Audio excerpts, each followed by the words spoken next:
Hello, good morning.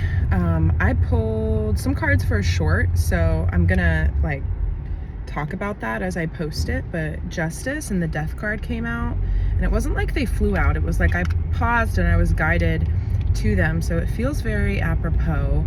And I always talk about micro macro because we are all connected, and everything that takes place is a co-created manifestation. And I like to get into that a little bit more in most videos, or I try to, because it's hard to understand what that really means. But if you really understand it, it changes the way that you live every single day. So we've been anticipating some strangeness, especially in America, because of how much the media and the politics are in the lens of public focus right now, and it's obviously begun. And what I would like to say is that it's important to remember that the desire is to always have different teams to pit against each other, and that's not really what's the truth of the transformation that humanity is going through right now.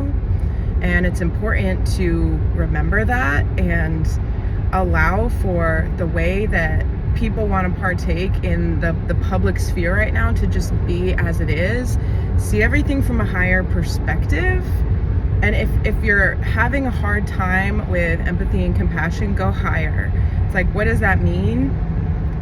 Get into a little bit of the histories around how we're even at the point that we're at. And I say that, but I also caution against internet rabbit holes right now, because the internet itself is littered with distractions of fear-mongering, or the rabbit holes don't really ever have an end. That's why they're like that. You can go as deep into rabbit holes as you want when it comes to conspiracies and this and that, and it doesn't really offer a whole lot of resolution.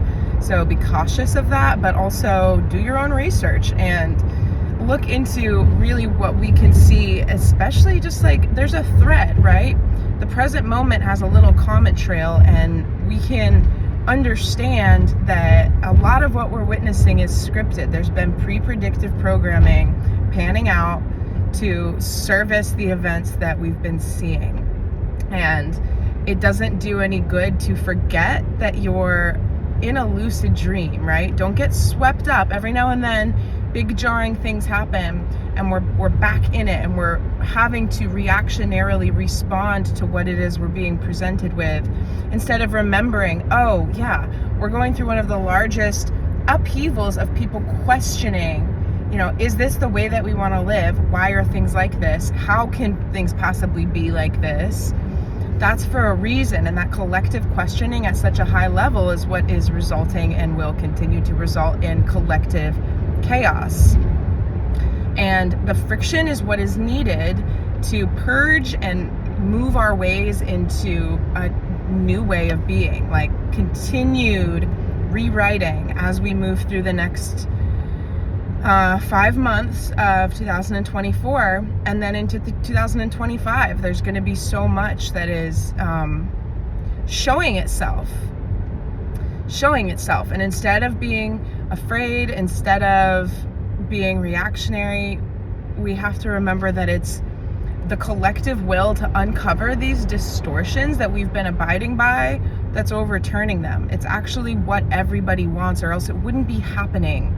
Similarly with ET narratives and any of that, it's what the people want, right? Because as we exist in the 3D world, this is only one component of our consciousness. It's like the whole, elephant thing where they all put their hands on it and they're all describing a different part of it. That's how it is for us to exist in this world. We forget that this is not a permanent, objective, physical reality. This is a mental plane, and we all exist on different laterals of what that means. And so to ascend is to give yourself a higher vantage point on how it's all connected and how it's all functioning. And I guess I'm recording this video to encourage people that regardless of what your neighbor, your family, the people around you, your people at work are doing, saying, you don't have to get into this agitated thing that's playing into the events on the world stage, yes, be aware, be in the loop if you want to, or whatever, like stay informed, but don't feed into that kind of commotion in the energy, because that's the goal of the forces that be. There's this lingering, expiring grasp on the collective attention, and when we focus our attention on other things, then those things will magnify and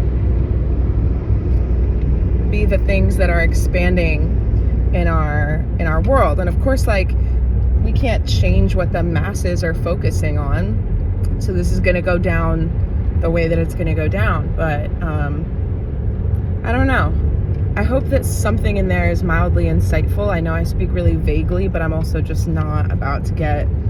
It's kind of a shame I didn't do my deep dives on my website sooner than this, because those are really the framework for me to be able to talk about things without feeling like I'm not being unhelpful. Like, I would really like to provide the framework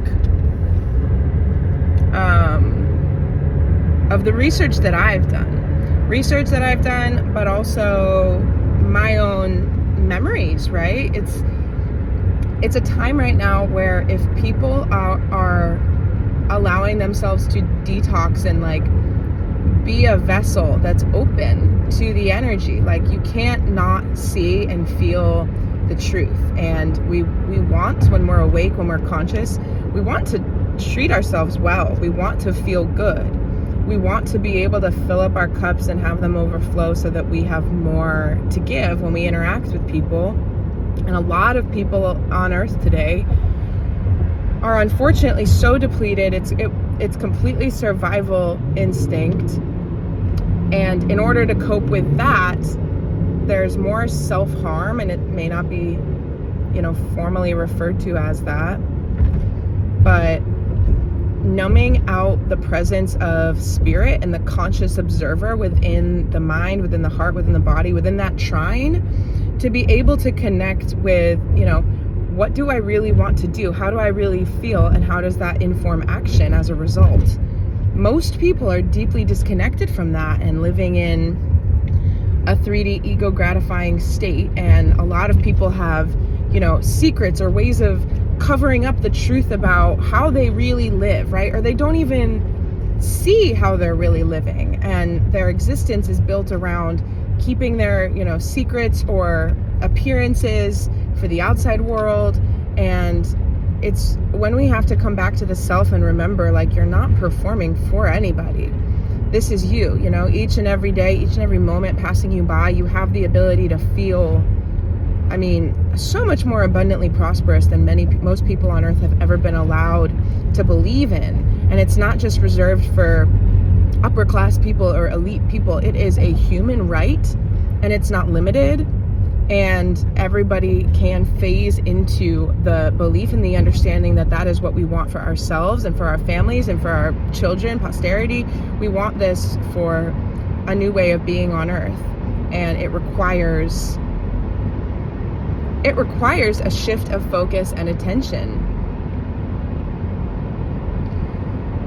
We have a very interesting week ahead of us. The solar flares are picking up again, and I personally, over the weekend, just felt that in my body, like through Saturday to Sunday, especially on Sunday. And today, it's Monday the 15th, physically drained. Like, I would like to keep sleeping. If I could, I would like to. I cannot. But I'm going to be gentle with myself today and get plenty of, hydration, probably get an early bedtime. I believe that there's going to continue to be solar activity throughout this week that makes us feel, like I referred to in the past, like a microwave, like a pressure cooker. And it's just important to take care of yourself, because the more centered and grounded you are, you water your garden. I just, like, your inner child, really, like, how would you tend to yourself emotionally, right? If it was like a 5-year-old version of you who is looking for some guidance and somewhere to go and somebody to take care of them and feed them and, bathe them. It's like this very, very tender, nourishing, nurturing way that we have to be with ourselves right now in order to not get detached from that wise center. Sort of ironic, isn't it, that you have to honor the child in order to be in touch with the wisdom, but it's true. And it will help us not fall into reactionary states with interactions or people around us that might crop up. Today on the 15th, we have a Mars-Uranus conjunction, and Mars is about, it's a planet of war and action. It's masculine energy. And Uranus is like surprising shakeups and stuff. So there could be, and like new ideas or ways of being, like there could be some radical revelations for you about how you've been doing things. It could be radical revelations in a public way, or for networks of people, something happening at your place of employment or within your family or your friend groups. But it's important to keep a steady anchor throughout this conjunction and what it starts to give way to in the days leading up to the full moon on the 21st. So we are 6 days away from that. It's going to be on Sunday, and it's in the sign of Capricorn. We've been in this passage looking ahead to the next full moon in Capricorn, between two Capricorn full moons. And it's a big restructuring of how we want to get things done and what we're serious about, and how it's a paternal sign. So it's a healed approach to our self-disciplinary ways of being. And this is, it's compounded by the Saturn retrograde. But be sure not to get self-punishing about what you're discovering in this energy, and allow yourself to usher in new ways of being infinitely. There's never a missed boat or a missed opportunity, or, a path that you took that you shouldn't have. There's only lessons, and your ability to pat yourself on the back and tell yourself to keep going, because you are, as you expel your energy and move your thoughts through your mind and speak words and breathe air, that's the process. And your conscious direction of how you're moving through that process, that's like, I'm seeing like coaches on the sideline, like fathers who are coaches, like a sports team, like a son and a dad.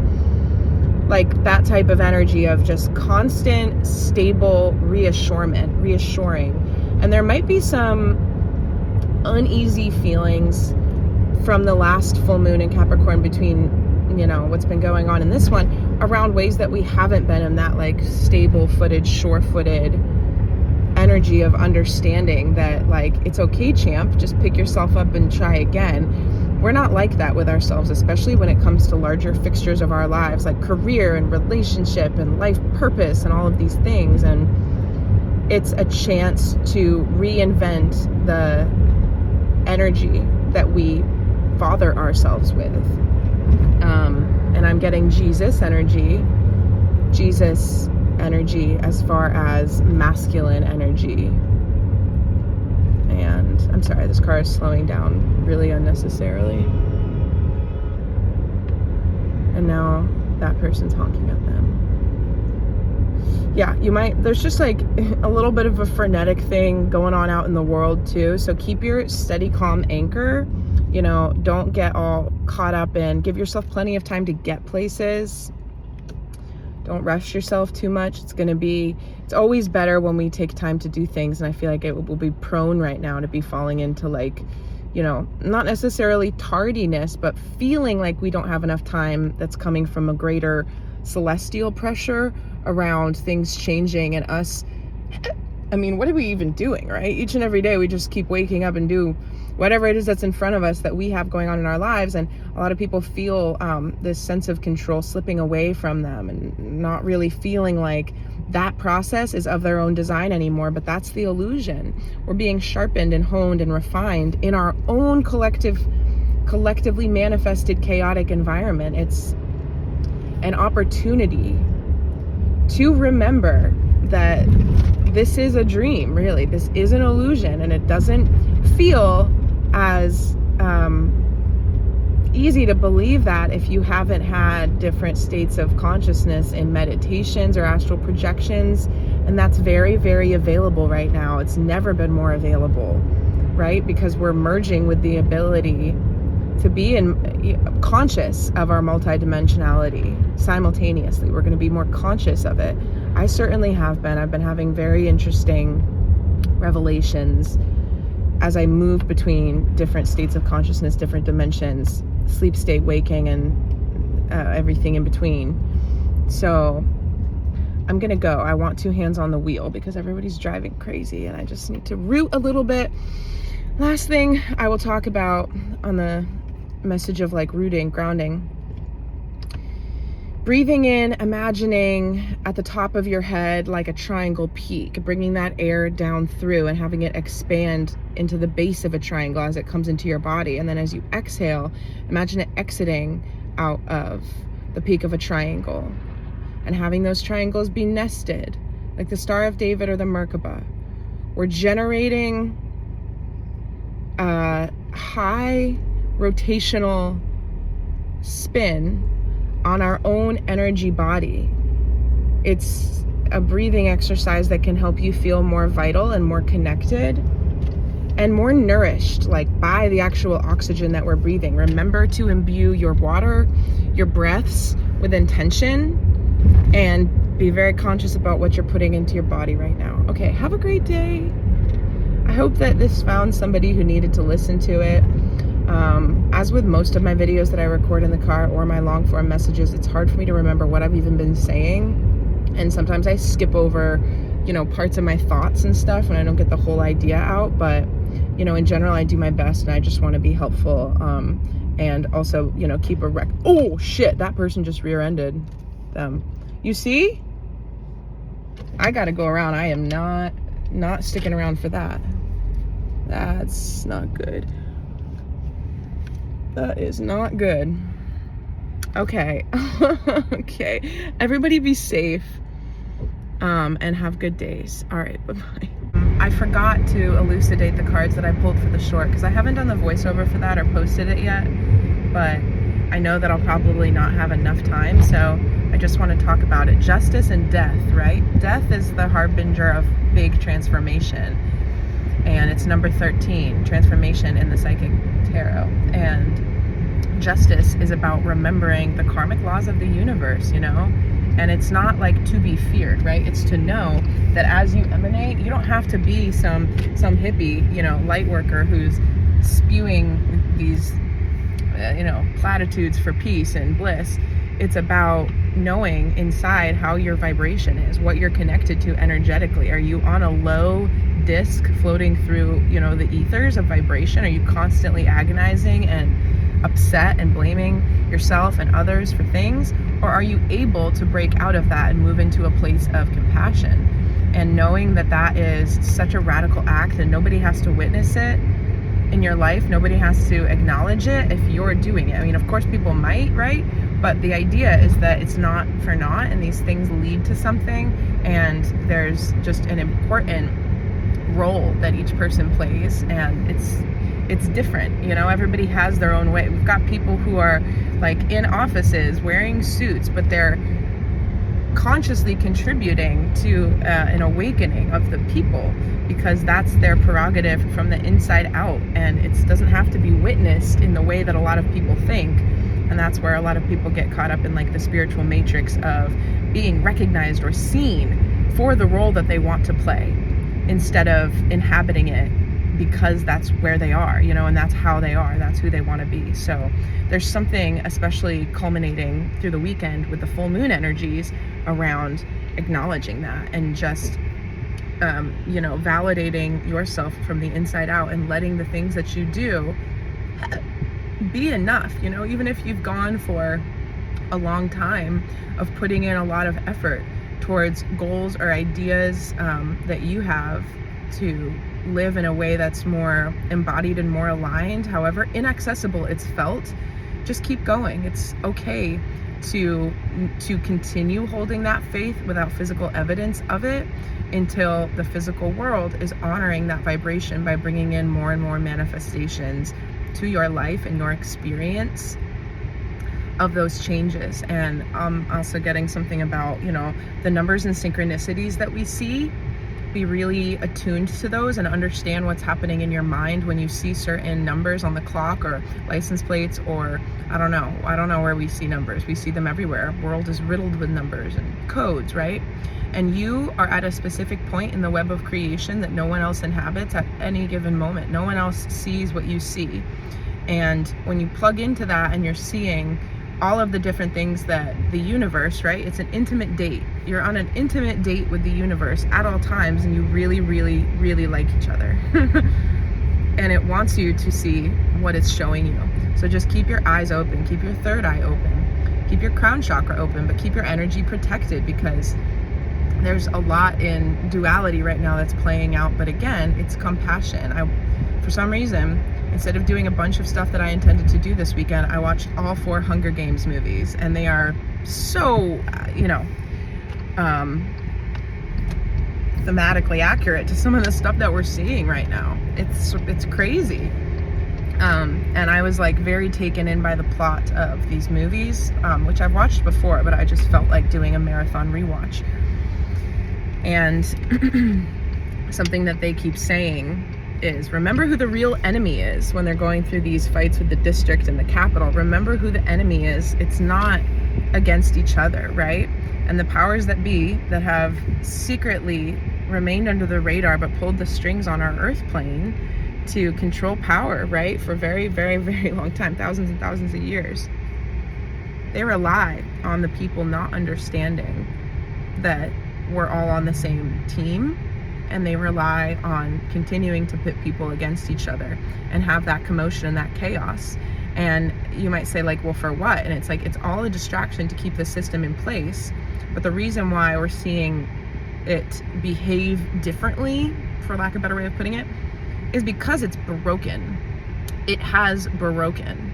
It has broken in a way that is not even evident. It's not being talked about. It's not being shown, because that's not what they want people to believe. But if you can feel into it, then you understand it. And we're going to continue to see evidence of it breaking as we can collectively move into a space where we're not doing that anymore. This fighting or feeding energy that I talked about for Q2.